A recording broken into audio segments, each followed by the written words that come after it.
Howdy, DesertBoy here. Just a quick post-range visit follow-up. So, how did things go for the P-35, Inglis P-35? And we have no magazine in here, and the gun is empty. We can show that. And how did things go with this? Well, a couple of things, I guess I would say right off the bat. I like very much the feel and the accuracy as far as I could tell with the shooting time I had at the range. I had some weather in the middle of it, so that kind of interrupted things. But overall, with the green fiber optic sight there, I don't know if you can really see that and everything. I like that. I'm not a huge fan of how the safety is because it really doesn't have a very large travel or very positive click, but it does work, and it is ambidextrous. I do like the knurled hammer. It did fit very nicely in my Blackhawk thumb brake leather holster outside the waistband for my 1911. It fit in there fine. But I guess what I would say is it shoots very nicely overall. In the accuracy, I'd like to have some more time to shoot it. One of the things I would say is that, you know, I think my thinking was before I ever went and shot it was, you know, gee, this looks kind of like a 9mm 1911. Well, it has that nice kind of feel to it, but it is not a 9mm 1911. It's a P-35 or, you know, high power. And it has its own characteristics, in my opinion. You know, it has the nice single action trigger. It's not super fantastic, but it's pretty nice. But when it fires, I would say that for me, I'd judge a recoil as being about 20% less than, say, a 45. But at the same time, it's still not a 1911 45 that you're out there shooting. This is the gun that it is. And because it is a double stack, it is, I think the housing and the grip is a little bit wider, so it makes it a little bit different. But overall, I really liked how it shot. And like I said, in my opinion, it deserves its own place. It is not just a 9mm 1911. That would be, I think, say injustice, but an incorrect terminology to call the high power.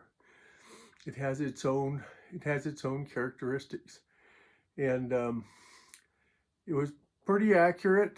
I missed one on the steel one time, but I think that was more me than the gun.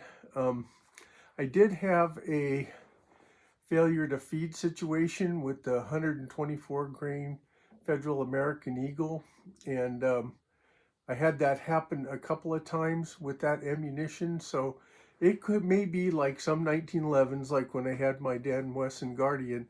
There's just certain ammos that it was a little bit finicky about. Now, it was fine with the with this Range Dynamics 115 FMJ. No problems there. And it shot fine with this 124 grain HST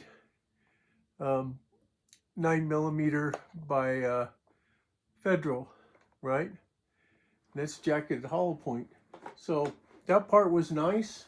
I liked that it did that without any issues, and I appreciated that fact.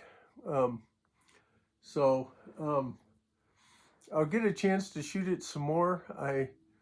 I shot mainly from 10 yards on the steel and about 12 to 14 on the target, so I didn't really get a chance to put it fairly through the paces on the target, where I do more like, you know, 2+1 Mozambique type double tap +1 type drill, more at actually 10 yards and more at 7 to really get a good feel for the accuracy. But overall, I felt like it was pretty darn accurate.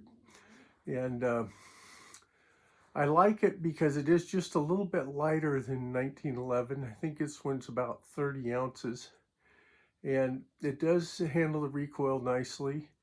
But, you know, it's its own gun. So I know it's kind of a long, chatty review, but I had my camera blew over on the stand and it did crack my screen, made me a little unhappy. You know, out there the wind got really bad. Then it was raining like hell, and you know, so I had to sit in my truck for a little while to try to finish doing a little more shooting. But I was glad I was able to, because that gave me a chance to try the self-defense rounds.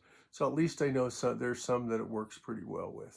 So we'll do more of that when I take it out at some point. I'll probably be doing it at the indoor range, because we did start to get some snow at the end of the time today. So that kind of changes everything a lot of times for being at outdoor ranges. So we'll see how that goes.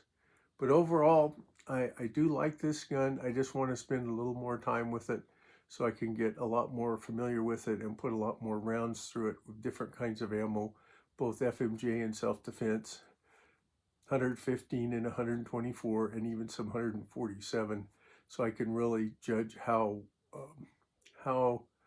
acceptable it is of most ammos, or how finicky it might be of some. It could have been, you know, the particular magazine, because I have 3 magazines and I didn't have a chance to really evaluate that part too. So as DesertBoy always says, be safe out there, whatever you're doing. Bye now.